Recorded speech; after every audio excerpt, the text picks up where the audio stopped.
Hi, my name is Chris Rainier, and this is Meet the Ocean Encounters.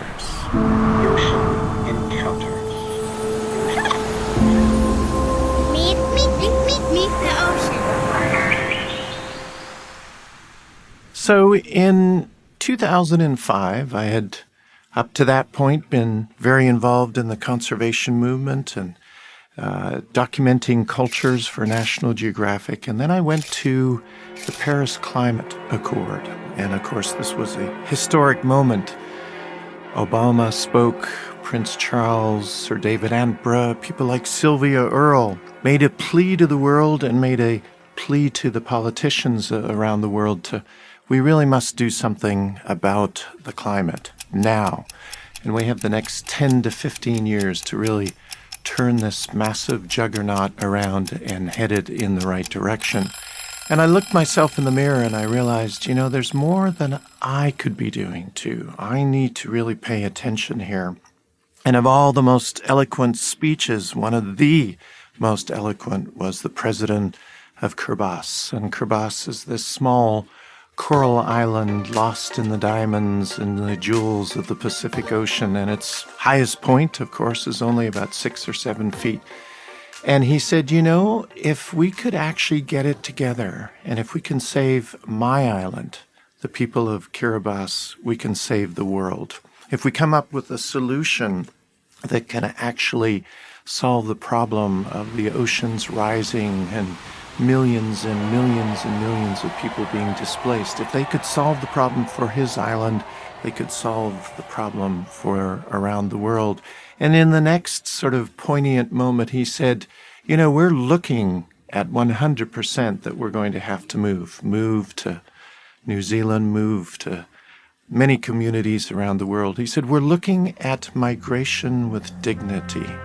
And that struck me so powerful because when you break apart a culture, when you force a culture to no longer have its place and its cohesion, and therefore its language and its culture, you lose a tremendous amount of traditional knowledge.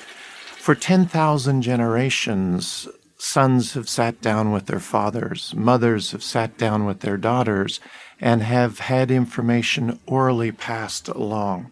80% of the 6,000 languages of the planet are oral.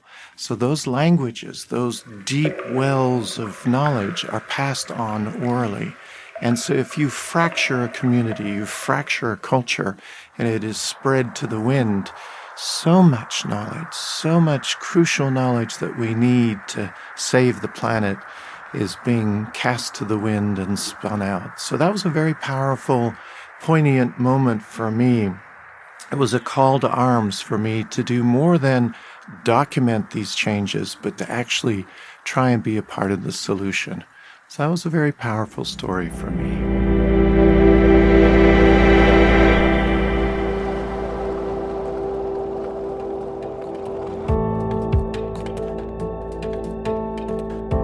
Well, one of the most outstanding things that I see when I go into these communities around the world, whether they're living on small atolls in the South Pacific or high up in the Himalayas where communities are being profoundly affected by the melting of the glaciers, is the twinkle in the children's eyes, that sense of hope. As we've come to those moments where many of these cultures are losing their elders and their tradition, I'm seeing this huge wave of revitalization, this huge wave of identity and pride. And so if people ask me, am I pessimistic or am I optimistic? I'm optimistic because I see it in the eyes of the youth. I see it in their determination. I see it in my son's eyes whenever I turn the tap on to brush my teeth. He gives me this glaring look and slaps my hand and says, turn that water off, it's precious. And it's that generation that's going to be a part of saving this amazing planet that we live on.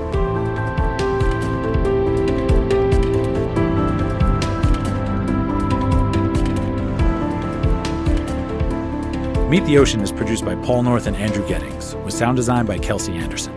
Special thanks to National Geographic photographer Chris Rainier for recounting his experience at the Paris Climate Accord.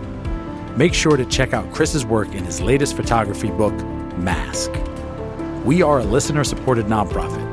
You can find more podcasts, underwater creatures, and ways to donate to our educational outreach on our website, meettheocean.org. Subscribe to our podcast to never miss an episode, and please rate and review Meet the Ocean on Apple Podcasts or on whatever platform you choose to listen.